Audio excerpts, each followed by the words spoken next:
ಮಿತ್ರರೇ ನಮಸ್ಕಾರ. ಮಿತ್ರರೇ, ಬಾಲಿವುಡ್ ನಟ ಸೈಫ್ ಅಲಿ ಖಾನ್ ಮೇಲೆ ದಾಳಿ ಆಯ್ತಲ್ಲ, ಇದು ಇಡೀ ದೇಶದಲ್ಲಿ ಸದ್ದು ಮಾಡಿದಂತಹ ಪ್ರಕರಣ. ಜೊತೆಗೆ ಮುಂಬೈನ ಪೊಲೀಸರಿಗೆ ದೊಡ್ಡ ಚಾಲೆಂಜ್ ಅನ್ನು ತಂದಿಟ್ಟಂತಹ ಪ್ರಕರಣವೂ ಕೂಡ ಆಗಿತ್ತು. ಯಾಕೆಂತಂದ್ರೆ ಪ್ರತಿಷ್ಠಿತ ಬಾಂದ್ರಾದಂತಹ ಪ್ರದೇಶ, ದೊಡ್ಡ ದೊಡ್ಡ ದಿಗ್ಗಜರು, ಹಣವಂತರು ಇಂಥವರೇ ವಾಸ ಮಾಡುವಂತಹ ಜಾಗ. ಅಂದ್ರೆ ಸಾಕಷ್ಟು ಸೆಕ್ಯೂರಿಟಿ ಇದ್ದಂತಹ ಪ್ರದೇಶದಲ್ಲಿ ಮಧ್ಯರಾತ್ರಿ ಒಬ್ಬ ನುಗ್ಗುತ್ತಾನೆ, ಅದು ಕೂಡ ಒಂದು ಅಪಾರ್ಟ್ಮೆಂಟ್ಗೆ.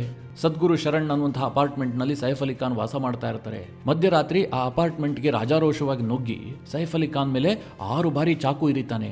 ಇಷ್ಟೆಲ್ಲ ಆಗಿ ಆತ ಈಸಿಯಾಗಿ ಎಸ್ಕೇಪ್ ಆಗ್ಬಿಡ್ತಾನೆ. ಆತನ ಸಣ್ಣ ಸುಳಿವು ಕೂಡ ಸಿಗೋದಿಲ್ಲ. ಇದು ಕೇವಲ ಮುಂಬೈ ಪೊಲೀಸರು ಮಾತ್ರ ಅಲ್ಲ, ಇಡೀ ಮಹಾರಾಷ್ಟ್ರ ಸರ್ಕಾರವನ್ನೇ ಪ್ರೆಷರ್ ಕುಕ್ಕರ್ನಲ್ಲಿ ಇಟ್ಟಿತ್ತು ಈ ಪ್ರಕರಣ. ಹೀಗಾಗಿ ಮಹಾರಾಷ್ಟ್ರ ಸರ್ಕಾರ ಕಟ್ಟಪ್ಪಣೆಯನ್ನ ಮಾಡಿತ್ತು, ಏನಾದರೂ ಆಗಲಿ ಆರೋಪಿಯನ್ನ ಬಂಧಿಸಲೇಬೇಕು, ಈ ಪ್ರಕರಣವನ್ನ ಭೇದಿಸಲೇಬೇಕು ಅಂತ. ಹೀಗಾಗಿ ಮುಂಬೈ ಪೊಲೀಸರು ಹಗಲು ರಾತ್ರಿ ಶ್ರಮ ಪಟ್ಟಿದ್ದಾರೆ, ಅನೇಕರನ್ನ ಬಂಧಿಸಿದ್ದಾರೆ. ಆದ್ರೀಗ ಅಸಲಿ ಆರೋಪಿಯನ್ನ ಬಂಧಿಸುವಲ್ಲಿ ಮಹಾರಾಷ್ಟ್ರ ಪೊಲೀಸರು ಯಶಸ್ವಿಯಾಗಿದ್ದಾರೆ. ಕೇವಲ ಅಸಲಿ ಆರೋಪಿಯನ್ನ ಬಂಧಿಸಿದ್ರೆ ಇಷ್ಟು ದೊಡ್ಡ ಮಟ್ಟದಲ್ಲಿ ಸುದ್ದಿ ಆಗ್ತಾ ಇರಲಿಲ್ಲ. ಹೌದಪ್ಪ, ಪೊಲೀಸರು ಒಳ್ಳೆ ಕೆಲಸ ಮಾಡಿದ್ದಾರೆ, ಆದಷ್ಟು ಶೀಘ್ರವಾಗಿ ಆರೋಪಿಯನ್ನ ಬಂಧಿಸಿ ಬಿಟ್ಟರು ಅಂತ ಹೇಳಿ ಸುಮ್ಮನಾಗಬಹುದಾಗಿತ್ತು. ಆದ್ರೆ ಆ ಆರೋಪಿ ಬಾಯಿ ಬಿಟ್ಟಂತಹ ವಿಚಾರಗಳಿದೆಯಲ್ಲ, ಇದನ್ನ ಕೇಳಿ ಮಹಾರಾಷ್ಟ್ರದ ಪೊಲೀಸರೇ ಬೆಚ್ಚಿ ಬಿದ್ದಿದ್ದಾರೆ. ಅಷ್ಟೇ ಏಕೆ ಮಿತ್ರರೇ, ಮಹಾರಾಷ್ಟ್ರ ಪೊಲೀಸರು ಹೇಳ್ತಿರುವ ಕಥೆಯನ್ನು ಕೇಳಿದ್ರೆ ಇಡೀ ದೇಶವೇ ಬೆಚ್ಚಿ ಬೀಳುವಂತಹ ಕತೆ ಇದು. ಭಾರತದ ಸೆಕ್ಯೂರಿಟಿ ಯಾವ ಹಂತಕ್ಕೆ ಹೋಗಿದೆ ಅನ್ನೋದನ್ನ ಪ್ರಶ್ನೆ ಮಾಡಬೇಕಾದಂತಹ ಪ್ರಕರಣ ಇದು. ಯಾಕೆ ಕೇಳಿದ್ರೆ ಈತನ ಲಿಂಕ್ ಇರುವಂತಹದ್ದು ಬಾಂಗ್ಲಾದೇಶದಲ್ಲಿ. ಆತ ಮೂಲತಃ ಬಾಂಗ್ಲಾದೇಶದವನು. ಆತನ ಹೆಸರು ಬಂದ್ಬಿಟ್ಟು ವಿಜಯ್ ದಾಸ್ ಅಂತ. ವಿಜಯ್ ದಾಸ್ ಅನ್ನುವಂತಹ ಹೆಸರು ಭಾರತದಲ್ಲಿ ಆತ ಇಟ್ಟುಕೊಂಡಂತಹ ಹೆಸರು. ಆತ ಕಾಲಕ್ಕೆ ತಕ್ಕಂತೆ ಒಂದೊಂದು ಹೆಸರುಗಳನ್ನ ಬದಲಾಯಿಸಿಕೊಳ್ತಾನೆ ಇದ್ದಾನೆ. ಅಂತಹ ಒಬ್ಬ ನಟೋರಿಯಸ್ ಕಳ್ಳ ಆತ. ಆತನನ್ನ ಈಗ ಪೊಲೀಸರು ಬಂಧಿಸಿದ್ದಾರೆ. ಮಿತ್ರರೇ, ಈ ಇಡೀ ಪ್ರಕರಣ ಇದೆಯಲ್ಲ, ಇದು ಇಡೀ ಭಾರತಕ್ಕೆ ಎಚ್ಚರಿಕೆಯ ಕರಗಂಟೆ. ಹೇಗದು? ಸೈಫ್ ಅಲಿ ಖಾನ್ ಮನೆ ಮೇಲೆ ದಾಳಿಯಾಗಿದ್ದಕ್ಕೂ, ಬಾಂಗ್ಲಾದೇಶದ ಒಬ್ಬ ಪ್ರಜೆ ಬಂಧನ ಆಗಿದ್ದಕ್ಕೂ, ಇಡೀ ದೇಶದ ಸೆಕ್ಯೂರಿಟಿ ಥ್ರೆಟ್ ಅನ್ನೋದಕ್ಕೂ ಒಂದಕ್ಕೊಂದು ಲಿಂಕ್ ಆಗ್ತಾ ಇಲ್ಲ ಅಂತ ಯೋಚನೆ ಮಾಡ್ತಾ ಇದ್ದೀರಾ? ಈ ವಿಡಿಯೋದಲ್ಲಿ ಆ ಬಗ್ಗೆ ಕಂಪ್ಲೀಟ್ ಆದಂತಹ ಡೀಟೇಲ್ಸ್ ಅನ್ನ ನೀಡ್ತೀನಿ. ನೀವು ಈ ವಿಡಿಯೋನ ಕೊನೆವರೆಗೂ ಮಿಸ್ ಮಾಡದೆ ನೋಡಿ. ನಿಮಗೆಲ್ಲ ಗೊತ್ತಿರುವ ಹಾಗೆ ಬಾಲಿವುಡ್ ನಟ ಸೈಫ್ ಅಲಿ ಖಾನ್ ಮೇಲೆ ದಾಳಿ ಆಗುತ್ತೆ. ಈ ದಾಳಿ ಬಗ್ಗೆ ಪೊಲೀಸರು ಅನೇಕ ರೀತಿಯ ಅನುಮಾನವನ್ನು ವ್ಯಕ್ತಪಡಿಸಿದ್ರು. ಯಾಕೆ ಅನುಮಾನ ಬಂತು ಅಂತಂದ್ರೆ, ಒಂದು ಕಡೆ ಲಾರೆನ್ಸ್ ಬಿಷ್ಣೋಯ್ ಗ್ಯಾಂಗ್ ಆಕ್ಟಿವ್ ಆಗಿದೆ. ಈ ಬಾಲಿವುಡ್ ನಲ್ಲಿರುವಂತಹ ಎಡಪಂಥೀಯ ವಿಚಾರಧಾರೆಗಳುಳ್ಳಂತಹ ನಾಯಕರು ಯಾರಿದ್ದಾರೆ ಅವರೆಲ್ಲರನ್ನು ಲಾರೆನ್ಸ್ ಬಿಷ್ಣೋಯ್ ಗ್ಯಾಂಗ್ ಟಾರ್ಗೆಟ್ ಮಾಡಿದೆ. ಹೀಗಾಗಿ ಸೈಫ್ ಅಲಿ ಖಾನ್ ಮೇಲೆ ದಾಳಿ ಆಯ್ತಲ್ಲ, ಇದಕ್ಕೂ ಲಾರೆನ್ಸ್ ಬಿಷ್ಣೋಯ್ ಗ್ಯಾಂಗು ಏನಾದರೂ ಸಂಬಂಧ ಇದೆಯಾ ಅಂತ ಪೊಲೀಸರು ತಲೆ ಕೆಡಿಸಿಕೊಂಡು ಒಂದಷ್ಟು ತನಿಖೆಯನ್ನು ಆರಂಭಿಸಿದ್ರು. ಆನಂತರ ಗೊತ್ತಾಯ್ತು, ಇದರ ಹಿಂದೆ ಲಾರೆನ್ಸ್ ಬಿಷ್ಣೋಯ್ ಗ್ಯಾಂಗ್ ನ ಯಾವುದೇ ರೀತಿಯಲ್ಲೂ ಕೈವಾಡ ಇಲ್ಲ, ಇದೊಂದು ಕಳ್ಳತನ ಪ್ರಯತ್ನ ಅಂತ ಪೊಲೀಸರಿಗೆ ಗೊತ್ತಾಯ್ತು. ಆದ್ರೂ ಕೂಡ ಪೊಲೀಸರಿಗೆ ಕೆಲವೊಂದಷ್ಟು ಅನುಮಾನಗಳಿದ್ವು. ಆ ಅನುಮಾನಗಳೇನು ಕೇಳಿದ್ರೆ, ಮುಂಬೈನ ಬಾಂದ್ರಾದಲ್ಲಿರುವಂತಹ ಅಪಾರ್ಟ್ಮೆಂಟ್ ಸಾಕಷ್ಟು ಸೆಕ್ಯೂರಿಟಿ ಇದೆ, ಜೊತೆಗೆ ರಾತ್ರಿ ವೇಳೆ ಆ ಆರೋಪಿ ಒಳಗೆ ಬಂದಿದ್ದಾದ್ರೂ ಹೇಗೆ? ಇದಿಷ್ಟು ಮಾತ್ರವಲ್ಲದೆ ಆ ಆರೋಪಿ ಈಸಿಯಾಗಿ ಸೈಫ್ ಅಲಿ ಖಾನ್ ಮನೆಯನ್ನೇ ನುಗ್ಗುತ್ತಾನೆ. ಇದರಿಂದ ಒಂದು ಅನುಮಾನ ಏನ್ ಬರುತ್ತೆ ಅಂತಂದ್ರೆ, ಆ ಬಿಲ್ಡಿಂಗ್ ನ ಬಗ್ಗೆ ಮೊದಲೇ ಮಾಹಿತಿ ಇತ್ತ, ಎಲ್ಲೆಲ್ಲಿ ಹೋಗಬೇಕು, ಎಲ್ಲಿ ಎಂಟ್ರಿ ಕೊಡಬೇಕು, ಎಲ್ಲವೂ ಕೂಡ ಆತನಿಗೆ ತಿಳಿದಿತ್ತ. ಹೀಗಾಗಿ ಈ ಎಲ್ಲಾ ಆಂಗಲ್ ನಲ್ಲೂ ಪೊಲೀಸರು ತನಿಖೆಯನ್ನ ಕೈಗೆತ್ತಿಕೊಂಡಿರ್ತಾರೆ. ಪೊಲೀಸರಿಗೂ ಕೂಡ ಅನೇಕ ಅನುಮಾನಗಳು ಬಂದಿರುತ್ತೆ. ಜೊತೆಗೆ ಸಿಸಿಟಿವಿ ವಿಜುವಲ್ಸ್ ಅನ್ನ ಆಧರಿಸಿ ಕಳ್ಳನ ಮುಖಚರ್ಯೆಯನ್ನ ಕೂಡ ಪತ್ತೆ ಹಚ್ಚಿರ್ತಾರೆ. ಇದೆಲ್ಲವುದನ್ನ ಇಟ್ಕೊಂಡು ದೇಶಾದ್ಯಂತ ಅನೇಕ ವ್ಯಕ್ತಿಗಳನ್ನ ಬಂಧಿಸಿರ್ತಾರೆ. ಆದ್ರೆ ರಿಯಲ್ ಆರೋಪಿಯನ್ನ ಬಂಧಿಸೋದಕ್ಕೆ ಪೊಲೀಸರಿಗೆ ಸಾಧ್ಯ ಆಗಿರೋದಿಲ್ಲ. ಅಂತಿಮವಾಗಿ ಠಾಣೆಯಲ್ಲಿ ನಿಜವಾದ ಆರೋಪಿಯನ್ನ ಬಲೆಗೆ ಕೆಡುವಲ್ಲಿ ಪೊಲೀಸರು ಯಶಸ್ವಿ ಆಗ್ತಾರೆ. ಠಾಣೆಯಲ್ಲಿ ಬಂಧಿತನಾದಂತಹ ಆರೋಪಿ ಮೊದಲಿಗೆ ವಿಜಯ್ ದಾಸ್ ಅಂತ ಹೆಸರು ಹೇಳ್ತಾನೆ. ನಾನು ವಿಜಯ್ ದಾಸ್ ಅಂತ ಇಂತಲ್ಲಿ ವೇಟರ್ ಆಗಿ ಕೆಲಸ ಮಾಡ್ತಾ ಇದ್ದೀನಿ, ಇದೆಲ್ಲ ಮಾಹಿತಿಯನ್ನ ಕೊಡ್ತಾರೆ. ಆದ್ರೆ ಈತನ ಬಗ್ಗೆ ಪೊಲೀಸರಿಗೆ ಸ್ವಲ್ಪ ಅನುಮಾನ ಬರುತ್ತೆ. ಈತ ಏನೋ ಮುಚ್ಚಿಡ್ತಾ ಇದ್ದಾನೆ, ಸ್ವಲ್ಪ ಸುಳ್ಳು ಹೇಳ್ತಾ ಇದ್ದಾನೆ ಅನ್ನುವಂಥದ್ದು ಪೊಲೀಸರಿಗೆ ಗೊತ್ತಾಗುತ್ತೆ. ಪೊಲೀಸರು ತನ್ನ ಭಾಷೆಯಲ್ಲಿ ವಿಚಾರಣೆಗೊಳಪಡಿಸ್ತಾರೆ. ನಿಮಗೆಲ್ಲ ಗೊತ್ತಲ್ಲ ಪೊಲೀಸರ ಭಾಷೆ ಏನು ಅಂತ. ಆಗ ಈ ವಿಜಯ್ ದಾಸ್ ಅನ್ನುವಂತಹ ಆರೋಪಿ ಒಂದೊಂದೇ ವಿಚಾರವನ್ನ ಕಕ್ಕೋದಕ್ಕೆ ಶುರು ಮಾಡ್ತಾನೆ. ಮೊದಲಿಗೆ ಆತ ಹೇಳ್ತಾನೆ, ನನ್ನ ಹೆಸರು ವಿಜಯ್ ದಾಸ್ ಅಂತ, ನಾನು ಈ ಮೊದಲು ಬಾಂಗ್ಲಾದೇಶದಲ್ಲಿ ವಾಸ ಮಾಡ್ತಾ ಇದ್ದೆ. ಅಂದ್ರೆ ನಾನು ಮೂಲತಃ ಬಾಂಗ್ಲಾದೇಶದ ಪ್ರಜೆ. ನನ್ನ ನಿಜವಾದ ಹೆಸರು ಮೊಹಮ್ಮದ್ ಶರೀಫುಲ್ ಇಸ್ಲಾಂ ಶೆಹಜಾದ್. ನಾನು ಬಾಂಗ್ಲಾದೇಶದವನು, ಭಾರತಕ್ಕೆ ವಲಸೆ ಬಂದಿದ್ದೆ. ಭಾರತದಲ್ಲಿ ವಿಜಯ್ ದಾಸ್ ಅನ್ನುವಂಥ ಹೆಸರಿನಲ್ಲಿ ಕೆಲಸ ಮಾಡ್ತಾ ಇದ್ದೆ. ಕೆಲವು ಕಡೆಗಳಲ್ಲಿ ನಾನು ಬಿಜೋಯ್ ದಾಸ್ ಅಂತಲೂ ಕೂಡ ಹೇಳಿದ್ದೀನಿ. ಹೀಗೆ ನನ್ನ ಒರಿಜಿನಲ್ ಐಡೆಂಟಿಟಿಯನ್ನು ಮುಚ್ಚಿಕೊಳ್ಳೋದಕ್ಕೋಸ್ಕರವಾಗಿ ನಾನು ಅನೇಕ ಹೆಸರುಗಳನ್ನು ಇಟ್ಟುಕೊಂಡಿದ್ದೆ. ಹೀಗಂತ ಸತ್ಯ ಬಾಯ್ಬಿಡ್ತಾನೆ. ಇಷ್ಟೊತ್ತು ಪೊಲೀಸರು ಆ ಅಪಾರ್ಟ್ಮೆಂಟ್ ಒಳಗೆ ಕಳ್ಳ ಹೇಗೆ ಬಂದ, ಸೈಫ್ ಅಲಿ ಖಾನ್ ಅವರ ಫ್ಲಾಟ್ ಅನ್ನ ಹೇಗೆ ಒಳನುಸುಳಿದ, ಇದೆಲ್ಲದರ ತನಿಖೆ ಮಾಡ್ತಾ ಇದ್ರು. ಯಾವಾಗ ಈತ ಸತ್ಯ ಬಾಯ್ಬಿಡ್ತಾನೆ, ಆಗ ಪೊಲೀಸರ ತನಿಖೆಯ ವ್ಯಾಪ್ತಿ ಜಾಸ್ತಿ ಆಗುತ್ತೆ. ಈಗ ಕೇವಲ ಅಪಾರ್ಟ್ಮೆಂಟ್ ನುಗ್ಗಿದ್ದು ಹೇಗೆ ಅಂತ ಕಂಡುಹಿಡಿಯೋದು ಮಾತ್ರ ಅಲ್ಲ, ಈತ ಭಾರತದೊಳಗೆ ಹೇಗೆ ಬಂದ ಅಂತ ಕಂಡುಹಿಡಿಯೋದು ಪೊಲೀಸರಿಗೆ ದೊಡ್ಡ ಟಾಸ್ಕ್ ಆಗುತ್ತೆ. ಈಗ ಬಂಧಿತ ಆರೋಪಿಯಿಂದ ಪ್ರತಿಯೊಂದು ಮಾಹಿತಿಯನ್ನು ಕೂಡ ಕಲೆ ಹಾಕ್ತಾ ಇದ್ದಾರೆ. ಒಂದಂತೂ ಕನ್ಫರ್ಮ್ ಆಗಿದೆ, ಕಳ್ಳತನದ ಉದ್ದೇಶದಿಂದಲೇ ಸೈಫ್ ಅಲಿ ಖಾನ್ ಮನೆಗೆ ಈತ ಬಂದಿದ್ದ. ಈತನಿಗೆ ಬೇರೆ ಯಾರಾದರೂ ಸಹಾಯ ಮಾಡಿದಾರಾ, ಸ್ಥಳೀಯವಾಗಿ ಯಾರಿಂದಾದ್ರೂ ಸಹಾಯ ಸಿಕ್ಕಿದೆಯಾ, ಇದೆಲ್ಲದರ ಬಗ್ಗೆ ಈಗ ತನಿಖೆ ಮುಂದುವರಿತಾ ಇದೆ. ಇದಿಷ್ಟಕ್ಕೆ ಈ ಪ್ರಕರಣ ಮುಕ್ತಾಯ ಆಗೋದಿಲ್ಲ. ಈ ದೇಶದ ಭದ್ರತೆಗೆ ಯಾವ ರೀತಿಯಾದಂತಹ ಲೋಪ ಬರ್ತಾ ಇದೆ ಅನ್ನೋದು ಈ ಒಂದು ಪ್ರಕರಣದಿಂದ ಎದ್ದು ಕಾಣ್ತಾ ಇದೆ. ನಿಮ್ಗೆ ಆಶ್ಚರ್ಯ ಆಗಬಹುದು, ಸೈಫ್ ಅಲಿ ಖಾನ್ ಮೇಲೆ ಒಂದು ದಾಳಿ ಆಗುತ್ತೆ, ಒಬ್ಬನನ್ನ ಬಂಧಿಸಿದ್ದಾರೆ, ಆತನ ಮೂಲ ಬಾಂಗ್ಲಾದೇಶ ಅಂತ ಗೊತ್ತಾಗಿದೆ. ಇದಕ್ಕೆ ಯಾಕೆ ಅಷ್ಟೊಂದು ಹೈಪ್ ಕೊಡಬೇಕು?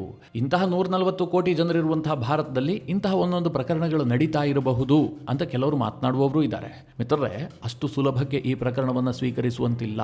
ಯಾಕೆ ಅಂತಂದ್ರೆ ಇಡೀ ಭಾರತದಲ್ಲಿ ಸೆಕ್ಯೂರಿಟಿ ಥ್ರೆಟ್ ಯಾವ ಹಂತಕ್ಕೆ ಹೋಗಿದೆ ಅಂತ ಊಹೆ ಮಾಡಿ. ಯಾಕೆ ಅಂತಂದ್ರೆ ಅಕ್ರಮ ಬಾಂಗ್ಲಾದೇಶದ ವಲಸಿಗರ ಪ್ರಾಬ್ಲಮ್ ಭಾರತದಲ್ಲಿ ದಿನೇ ದಿನೇ ಜಾಸ್ತಿ ಆಗ್ತಾ ಇದೆ. ನಿಮಗೆಲ್ಲ ಗೊತ್ತಿರುವ ಹಾಗೆ ಬಾಂಗ್ಲಾದೇಶ ಮತ್ತು ಭಾರತದ ನಡುವೆ ಈಗೊಂದು ದೊಡ್ಡ ಟೆನ್ಷನ್ ಉದ್ಭವ ಆಗಿದೆ. ಬಾಂಗ್ಲಾದೇಶದಲ್ಲಿ ಕೇರ್ ಟೇಕರ್ ಗವರ್ನಮೆಂಟ್ ಅನ್ನು ಸ್ಥಾಪಿಸಿರುವಂತಹ ಮೊಹಮ್ಮದ್ ಯುನೀಸ್ ನಿರಂತರವಾಗಿ ಭಾರತದ ವಿರುದ್ಧವಾಗಿ ನಿರ್ಣಯವನ್ನು ಕೈಗೊಳ್ತಾ ಇದ್ದಾನೆ. ಇಂತಹ ಸಂದರ್ಭದಲ್ಲಿ ಭಾರತದಲ್ಲಿರುವಂತಹ ಕೆಲವರು ಏನು ಹೇಳ್ತಾ ಇದ್ದಾರೆ, ನಾವು ಬಾಂಗ್ಲಾದೇಶದ ಮೇಲೆ ಯುದ್ಧ ಮಾಡಬೇಕು, ಬಾಂಗ್ಲಾದೇಶದ ವಿರುದ್ಧ ನಾವು ಸೇಡು ತೀರಿಸಿಕೊಳ್ಬೇಕು, ಆ ಮೊಹಮ್ಮದ್ ಯುನೀಸ್ ಸರ್ಕಾರವನ್ನು ಕಿತ್ತಾಕಿ ಬಾಂಗ್ಲಾದೇಶದಲ್ಲಿ ನಮ್ಮದೇ ಆದಂತಹ ಒಂದು ಕೈಗೊಂಬೆ ಸರ್ಕಾರವನ್ನು ಸ್ಥಾಪಿಸಬೇಕು. ಹೀಗೆ ನಾನಾ ಬಗೆಯಲ್ಲಿ ನಾನಾ ರೀತಿಯ ಮಾತುಗಳನ್ನು ಜನ ಆಡ್ತಾ ಇದ್ದಾರೆ. ಆದರೆ ಮಿತ್ರರೇ, ನೆನಪಿರಲಿ, ನಾವೀಗ ಬಾಂಗ್ಲಾದೇಶದ ಮೇಲೆ ನೇರವಾಗಿ ಸೈನಿಕರನ್ನು ನುಗ್ಗಿಸಿ ಯುದ್ಧ ಮಾಡ್ತೀವೋ ಇಲ್ವೋ, ನಮ್ಮ ದೇಶದೊಳಗಿರುವಂತಹ ಬಾಂಗ್ಲಾದೇಶಿಗರ ವಿರುದ್ಧವಾಗಿ ನಾವು ಯುದ್ಧ ಮಾಡಲೇಬೇಕಾದಂತಹ ಸನ್ನಿವೇಶಕ್ಕೆ ಬಂದು ನಿಂತಿದ್ದೀವಿ. ಯಾಕೆ ಅಂತಂದ್ರೆ ಈ ಅಕ್ರಮ ಬಾಂಗ್ಲಾ ವಲಸಿಗರು ಇಡೀ ಭಾರತದ ಸೆಕ್ಯೂರಿಟಿಗೆ ದೊಡ್ಡ ಥ್ರೆಟ್ ಅನ್ನು ತಂದಿಟ್ಟಿದ್ದಾರೆ. ಇದೇನು ಸಣ್ಣ ಪುಟ್ಟ ವಿಚಾರ ಅಲ್ಲ.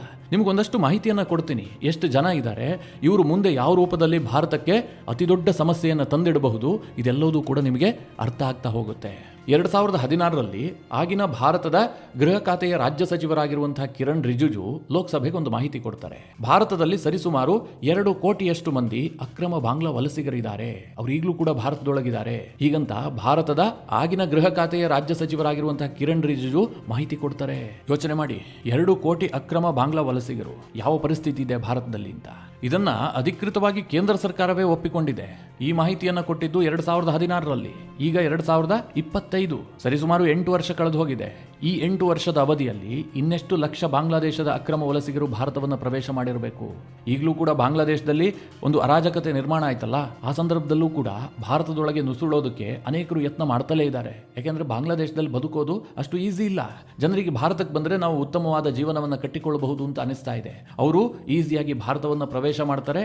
ಭಾರತಕ್ಕೆ ಬಂದು ಇಲ್ಲಿ ಯಾವುದಾದ್ರೂ ಒಂದು ಮೂಲೆಯಲ್ಲಿ ಕೆಲಸವನ್ನು ಗಿಟ್ಟಿಸಿಕೊಳ್ತಾರೆ. ಅಕಸ್ಮಾತ್ ಕೆಲಸ ಸಿಕ್ಕಿಲ್ಲಪ್ಪ, ಇಲ್ಲಿ ಅಕ್ರಮ ಚಟುವಟಿಕೆಯಲ್ಲಿ ಭಾಗಿಯಾಗೋದಕ್ಕೆ ಶುರುವಾಗ್ತಾರೆ. ಕಳ್ಳತನದಲ್ಲಿ ಭಾಗಿಯಾಗ್ತಾರೆ, ದರೋಡೆಯಲ್ಲಿ ಭಾಗಿಯಾಗ್ತಾರೆ, ಮಾದಕ ವಸ್ತುಗಳ ಕಳ್ಳ ಸಾಗಾಣಿಕೆ ಪ್ರಕರಣದಲ್ಲೂ ಕೂಡ ಬಾಂಗ್ಲಾದೇಶಿಗರೇ ಸಿಕ್ಕಾಕೊಳ್ತಾರೆ. ಹೀಗೆ ಭಾರತದಲ್ಲಿ ನಡೆಯುವಂತಹ ಕ್ರೈಮ್ ಚಟುವಟಿಕೆಗಳೇನಿದಾವೆ ಇದರಲ್ಲಿ ಅತಿ ಹೆಚ್ಚಾಗಿ ಭಾಗವಹಿಸ್ತಾ ಇರುವಂತಹದ್ದು ಅಕ್ರಮ ಬಾಂಗ್ಲಾ ವಲಸಿಗರು. ಹೀಗಾಗಿ ಇದೊಂದು ದೊಡ್ಡ ಸಮಸ್ಯೆ ಆಗಿದೆ. ಯಾವಾಗ ಭಾರತ ಮತ್ತು ಬಾಂಗ್ಲಾದ ನಡುವೆ ತಿಕ್ಕಾಟ ಆರಂಭ ಆಯಿತು, ಅನೇಕ ರಾಜ್ಯಗಳಿಗೆ ಅರಿವಾಗೋದಕ್ಕೆ ಶುರುವಾಯಿತು. ಹೌದು, ಇದೊಂದು ದೊಡ್ಡ ಸಮಸ್ಯೆ. ನಮ್ಮ ರಾಜ್ಯಗಳಲ್ಲಿರುವಂತಹ ಅಕ್ರಮ ಬಾಂಗ್ಲಾ ವಲಸಿಗರನ್ನು ಹೊರಹಾಕಬೇಕು ಅಂತ ಕೆಲವರು ತೀರ್ಮಾನ ಕೈಗೊಳ್ತಾರೆ. ಆ ಮಾಹಿತಿಯನ್ನು ನಿಮಗೆ ಕೊಡೋದಾದ್ರೆ, ರಾಷ್ಟ್ರ ರಾಜಧಾನಿ ದೆಹಲಿಯಲ್ಲಿ ಅಲ್ಲಿನ ಲೆಫ್ಟಿನೆಂಟ್ ಗವರ್ನರ್ ಒಂದು ಆರ್ಡರ್ ಮಾಡಿದ್ದಾರೆ. ದೆಹಲಿಯಲ್ಲಿರುವಂತಹ ಎಲ್ಲ ಅಕ್ರಮ ಬಾಂಗ್ಲಾದೇಶ ವಲಸಿಗರನ್ನು ಗುರುತಿಸಿ ಹೊರಹಾಕಬೇಕು. ಅಲ್ಲಿನ ಪೊಲೀಸರಿಗೆ ಈ ಸೂಚನೆಯನ್ನು ಕೊಟ್ಟಿದ್ದಾರೆ. ಕಳೆದ 2 ತಿಂಗಳಿನಿಂದ ಈ ಡ್ರೈವ್ ಆರಂಭಗೊಂಡಿದೆ.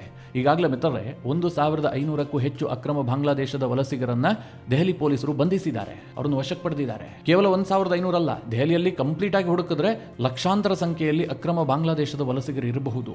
ಅಂತಹ ಅನುಮಾನವೂ ಕೂಡ ಇದೆ. ಇನ್ನು ಛತ್ತೀಸ್ಗಢ ಸರ್ಕಾರ ಈಗಾಗಲೇ 850 ಮಂದಿ ಅಕ್ರಮ ಬಾಂಗ್ಲಾದೇಶದ ವಲಸಿಗರನ್ನ ಪತ್ತೆ ಹಚ್ಚಿ ಅವರನ್ನ ಗಡಿಪಾರು ಮಾಡುವಂತಹ ಕೆಲಸವನ್ನ ಕೂಡ ಮಾಡಿದೆ. ಮೊನ್ನೆ ತಾನೇ ತಮಿಳುನಾಡಿನ ಕೊಯಮತ್ತೂರಿನಲ್ಲಿ ಅಲ್ಲಿನ ATS ಆಂಟಿ ಟೆರರಿಸ್ಟ್ ಸ್ಕ್ವಾಡ್ ಏನಿದೆ, ಅವರು 31 ಮಂದಿ ಅಕ್ರಮ ಬಾಂಗ್ಲಾದೇಶದ ವಲಸಿಗರನ್ನ ಬಂಧಿಸಿದ್ದಾರೆ. ತಮಿಳುನಾಡಿನಲ್ಲೂ ಕೂಡ ಅಕ್ರಮ ಬಾಂಗ್ಲಾದೇಶದ ವಲಸಿಗರು ದೊಡ್ಡ ಪ್ರಮಾಣದಲ್ಲಿದ್ದಾರೆ.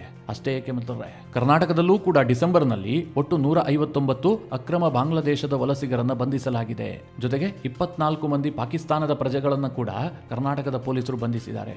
ಒಂದು ಅಂದಾಜಿನ ಪ್ರಕಾರ ಕರ್ನಾಟಕದಲ್ಲಿ 5 ಲಕ್ಷಕ್ಕೂ ಹೆಚ್ಚು ಅಕ್ರಮ ಬಾಂಗ್ಲಾದೇಶದ ವಲಸಿಗರು ನೆಲೆಸಿರುವ ಬಗ್ಗೆ ಅನುಮಾನ ಇದೆ. ಬೆಂಗಳೂರಿನ ಕೆಲ ಸ್ಲಂಗಳಲ್ಲಿ ಇವರೇ ಹೆಚ್ಚಿನ ಸಂಖ್ಯೆಯಲ್ಲಿದ್ದಾರೆ.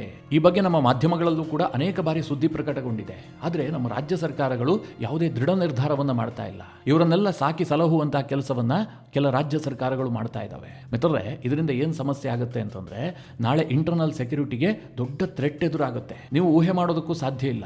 ಅಕ್ರಮ ಬಾಂಗ್ಲಾದೇಶದ ವಲಸಿಗರ ಸಮಸ್ಯೆ ಕೇವಲ ಪಶ್ಚಿಮ ಬಂಗಾಳ, ಅಸ್ಸಾಂ, ಒಡಿಸ್ಸಾ ಈ ರಾಜ್ಯಗಳಿಗೆ ಮಾತ್ರ ಸೀಮಿತವಾಗಿಲ್ಲ, ಇಡೀ ದೇಶಕ್ಕೆ ವ್ಯಾಪಿಸಿದೆ. ಇವತ್ತು ಮುಂಬೈನಲ್ಲೂ ಇದ್ದಾರೆ, ಬೆಂಗಳೂರಿನಲ್ಲೂ ಇದ್ದಾರೆ, ಚೆನ್ನೈನಲ್ಲೂ ಇದ್ದಾರೆ, ಜಮ್ಮು ಕಾಶ್ಮೀರದಲ್ಲೂ ಕೂಡ ದೊಡ್ಡ ಪ್ರಮಾಣದಲ್ಲಿದ್ದಾರೆ. ಹೀಗೆ ಅನೇಕ ರಾಜ್ಯಗಳಲ್ಲಿ ಈ ಅಕ್ರಮ ಬಾಂಗ್ಲಾದೇಶದ ವಲಸಿಗರ ಸಮಸ್ಯೆ ಇದೆ. ಇದನ್ನ ಆಯಾ ರಾಜ್ಯ ಸರ್ಕಾರಗಳು ಬಹಳ ಗಂಭೀರವಾಗಿ ಪರಿಗಣಿಸಬೇಕು. ಈಗ ಸೈಫ್ ಅಲಿ ಖಾನ್ ಪ್ರಕರಣ ಒಂದು ಉದಾಹರಣೆಯಷ್ಟೇ. ಈ ಪ್ರಕರಣದಲ್ಲಿ ಬಾಂಗ್ಲಾದೇಶದ ಪ್ರಜೆ ಭಾಗಿಯಾಗಿದ್ದ, ಹಿಂದೂ ಹೆಸರು ಇಟ್ಕೊಂಡು ಓಡಾಡ್ತಾ ಇದ್ದ ಅಂತ ಹೇಳಿ ಇಲ್ಲಿಗೆ ಕೈ ಬಿಡುವಂತಹ ಪ್ರಕರಣ ಅಲ್ಲ. ಇದು ಬಹಳಷ್ಟು ವ್ಯಾಪಿಸಿದೆ. ಇಡೀ ದೇಶದಲ್ಲಿ ಇಂತಹ ಅನೇಕ ಪ್ರಕರಣಗಳು ಮರುಕಳಿಸಬಹುದು. ಇಡೀ ದೇಶದಲ್ಲಿ ಸೆಕ್ಯೂರಿಟಿ ಥ್ರೆಟ್ ಇದೆ. ಹೀಗಾಗಿ ನಾವು ಬಾಂಗ್ಲಾದೇಶದ ವಿರುದ್ಧ ಯುದ್ಧ ಮಾಡ್ತೀವೋ, ಬಾಂಗ್ಲಾದೇಶವನ್ನು ಸೋಲಿಸ್ತೀವೋ ಅದೆಲ್ಲ ಬೇರೆ ಪ್ರಶ್ನೆ. ಆದರೆ ಮೊದಲಿಗೆ ನಮ್ಮ ದೇಶದಲ್ಲಿರುವಂತಹ ಈ ಅಕ್ರಮ ಬಾಂಗ್ಲಾದೇಶದ ನುಸುಳುಕೋರರೇನಿದ್ದಾರೆ ಇವರನ್ನು ಒದ್ದು ಹೊರಹಾಕುವಂತಹ ಪ್ರಯತ್ನ ಆಗಲೇಬೇಕು. ಪ್ರತಿ ರಾಜ್ಯ ಸರ್ಕಾರಗಳು ಕೂಡ ಇದರ ಬಗ್ಗೆ ಕ್ರಮ ವಹಿಸಬೇಕು. ಈ ದೇಶದ ದುರಂತ ಏನು ಗೊತ್ತಾ? ಪೊಲೀಸ್ ವ್ಯವಸ್ಥೆ ಏನಿದೆ ಇದೆಲ್ಲವೂ ಕೂಡ ರಾಜ್ಯ ಸರ್ಕಾರದ ಅಂಡರ್ನಲ್ಲಿ ಬರುತ್ತೆ. ಹೀಗಾಗಿ ಏನೇ ಕ್ರಮ ಕೈಗೊಳ್ಳಬೇಕಾಗಿದ್ರೂ ಕೂಡ ರಾಜ್ಯ ಸರ್ಕಾರದ ಪಾತ್ರ ಬಹಳ ಮುಖ್ಯವಾಗುತ್ತೆ. ರಾಜ್ಯ ಸರ್ಕಾರಗಳು ಯಾವುದೋ ವೋಟ್ ಬ್ಯಾಂಕ್ಗೆ ಹೆದರಿಕೊಂಡು ಅಥವಾ ಇನ್ಯಾವುದೋ ಸ್ಥಳೀಯ ಮಟ್ಟದ ಕಾರಣಗಳಿಗೋಸ್ಕರವಾಗಿ ಇಂಥವರನ್ನ ಸಾಕ್ತಾ ಇದ್ದಿದ್ದೆ ಆದರೆ ಇದು ಇಡೀ ದೇಶಕ್ಕೆ ದೊಡ್ಡ ಸಮಸ್ಯೆಯಾಗಿ ಕಾಡುವಂತಹದ್ದು ಗ್ಯಾರಂಟಿ. ಇದರಲ್ಲಿ ಯಾವುದೇ ಡೌಟ್ ಇಲ್ಲ. ಇದನ್ನೆಲ್ಲ ಹೇಳಿದಂತಹ ಸಂದರ್ಭದಲ್ಲಿ ಕೆಲವರಿಗೆ ಒಂದು ಪ್ರಶ್ನೆ ಬರ್ತಾ ಇರಬಹುದು. ಈಗ 2 ಕೋಟಿ ಮಂದಿ ಅಕ್ರಮ ಬಾಂಗ್ಲಾದೇಶದ ವಲಸಿಗರು ಭಾರತದಲ್ಲಿದ್ದಾರೆ ಅಂತಂದ್ರೆ ಅವ್ರು ಇರೋದಾದ್ರೂ ಹೇಗೆ? ಅವರಿಗೆ ಆಶ್ರಯ ಕೊಟ್ಟಿದ್ಯಾರು?